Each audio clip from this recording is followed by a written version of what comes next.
So we think this is a good way to begin the new year, to let it really be new and not drag so much of last year into this year.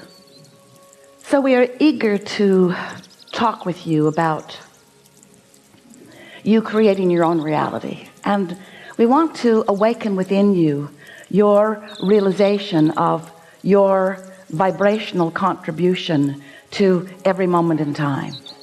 We want you to find the balance between the desire that life has caused you to focus into place and the open valve, so to speak, which is the conduit between you and the energy that creates worlds. It's like a pipeline where the energy that creates worlds flows through you toward whatever it is you're asking for.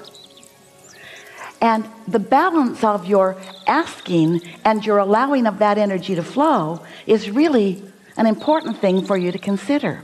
We want to talk to you about it in a way that might feel a little new to you, because it's that balance of desire and belief that equals not only what happens and how it happens, but how it feels while it's happening.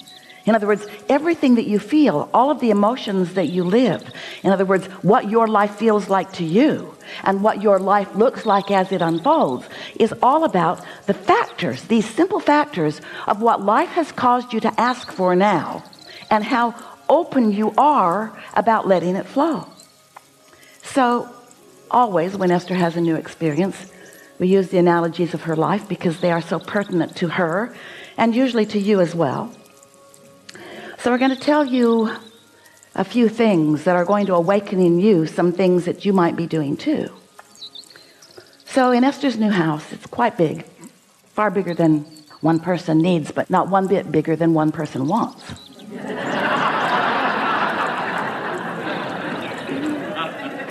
So here it is, and now it's the day that a photography company is coming to take a picture of the award-winning pool. It has a fire feature. Push a button and fire happens. Esther was very eager. She had not seen the fire yet. She was standing inside. She took her place inside her living room, looking out across the pool. And when the fire came on, it was beautiful, but it made a sound in the attic, a sort of howling sound. Well, when something howls, there's usually something wrong. So she went outside and she said, might want to turn that off. I think the house is going to blow up. I don't know what's happening, but maybe somebody wants to go up in the attic and see. So someone went up in the attic and the gas line was straining. It was obvious. Well, that was not pleasing. And so the contractor came, a lot of people came, and began speculating what was going on. But the general consensus was there was not enough gas going to that fire feature. It wanted more than the pipeline could provide. So it was asking for more. So Esther is just thinking, you guys are stupid. You should have thought that through. There are calculations. This many things needs this much gas, and those pipelines need to be this big, and so forth.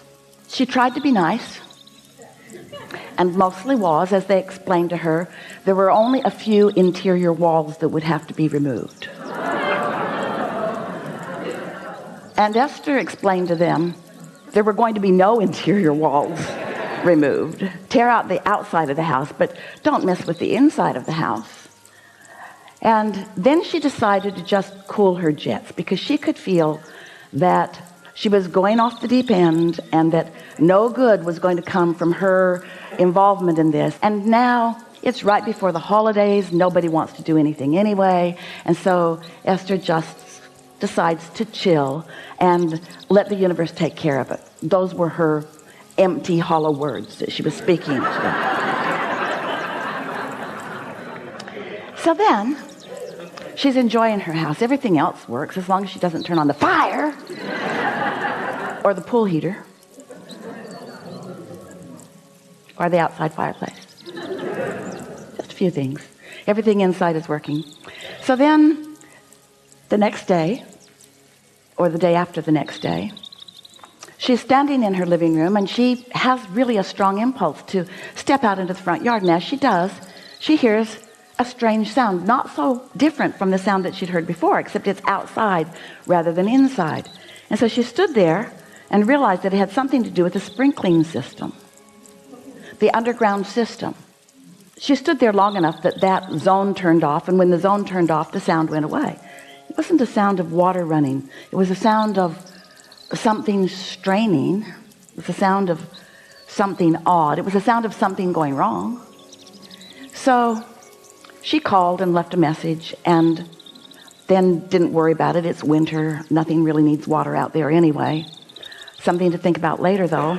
And then a day or two later, a man came to teach her pool school. He's going to show her how all the buttons work, and he's a lovely man, and she learned about her new swimming pool. And as he was getting ready to leave, he said, "Oh, I noticed that you have a broken sprinkler down on the back of the property." And Esther looked down, and sure enough, there was water bubbling up out of the ground. So she called the landscaper, who was in the area and was there in 2 minutes, who called the sprinkling company, who was also in the area and was there in 5 minutes. And so within 7 or 8 minutes, there were people there to deal with this broken sprinkler. Turned out the sprinkler wasn't broken. It's just downhill, and the system had just turned off, and water was just draining out of that. But now they're there. And so Esther says, "Oh, I have a question for you. Can you turn on whatever zone makes something happen out here in the front?" And so they did, and that sound came. And Esther said, "Does that sound normal to you?" And they said no.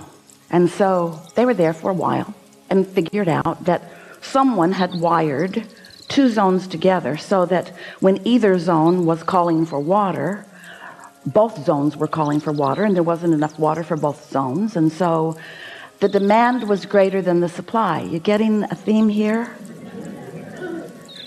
The demand is greater than the supply. What does that mean to you in terms of creating? Well, it meant something to Esther. I have desires that my open valve isn't supplying, which means my valve is not as open as I think that it is. I'm asking for more than I'm letting come through. I've got beliefs that are blocking my own desires. That was a shocking thing for Esther to hear. She didn't want to admit it. She didn't want to own that. She doesn't want to have a desire that's stronger than her ability to supply it, because she knows the supply is always there and no one is holding back from her supply. She just might have the valve pinched off with some belief that it needs to be harder than it needs to be. You see what we're getting at? And so that really is a wonderful way to understand creation, because when you ask, it's given every single time. The question is, are you letting what's being given in, or do you have beliefs that have got it choked off in some way? And so if what you're asking for isn't coming easily, you've got it choked off, because you are supposed to be able to ask and it is given, and you're supposed to be able to let it in. Unless you've had past experiences that you keep practicing. Esther believes that construction is wonderful but difficult. Esther believes that people mean well but don't always know what they're doing. And she's got so much evidence to prove it. The stories she could tell you and entertain you with, oh, you would be so entertained, and then you would add your stories, and together you would collectively practice the flawed premised theory that life is supposed to be hard rather than that life is supposed to be fun. Esther's been practicing justifying the goodness that comes to her through her hard work longer than is good for her, and you are too. We just wanted to begin this gathering with this powerful and always true premise. How things are playing out in your life experience is how you know what you're doing with your request for the supply and you're letting the supply in. You can tell by two ways how you're doing creationally or vibrationally. You can tell by the way you feel, which you sort of get used to feeling the way you feel, so you don't know you're even feeling it. When you feel valiant, what's that emotion? Valiant. What is it? Is that a positive emotion or a negative emotion? Really? That's you against the world? Really? That's positive? Oh yeah, I can wrestle you to the ground and kill you. One day Esther decided to move the rods in her closet that were not placed the way she'd asked them to be placed. Oh, it was a weekend, no one was around. She literally took a rod out of the place with great struggle because it was really tight in there, and just a smidge too long to go back in easily. So she put it upside down and hammered both ends of the pipe until it was just short enough that it would fit back into place. There. And then she thought, oh, I might be banging it into place. Could have just waited. A nice strong man would have come and done that for me in 2 days. Except I wanted to do it today because I wanted him to be wrong. Told him it was too long. All 27 of them. Told him it was too long, but they know better.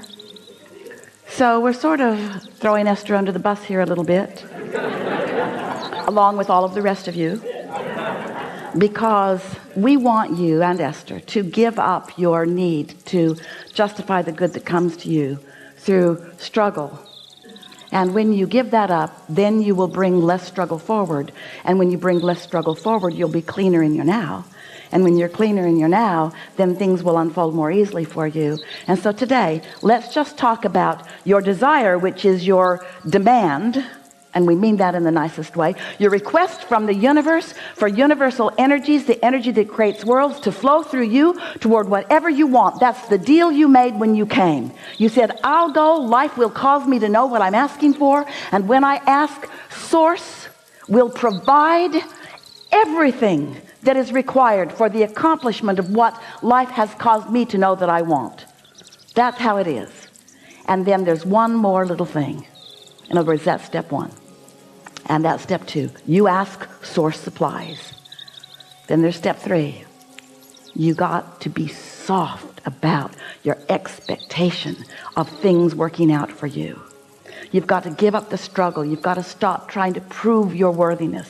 You've got to stop comparing yourself to any others. You've got to let the competitive feeling go. You've got to accept your blessedness and just let proof of your blessedness flow to you and through you with ease and flow.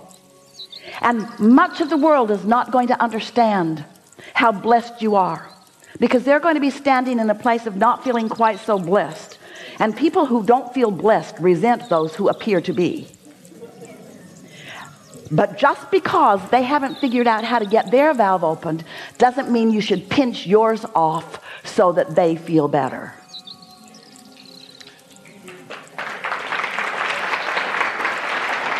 And so we've enjoyed this interaction immensely.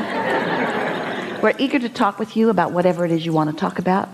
We want you to know that Esther is living happily ever after, and that we appreciate all of her fine-tuning, and we like how willing she is to get out there and live life, and how willing she is to ask for more energy than she can accommodate, and then see the results of that imbalance and then do something about it. That's the dance that you're all playing. It's the balance between desire and belief, desire and belief, desire and expectation, asking for it and letting it flow.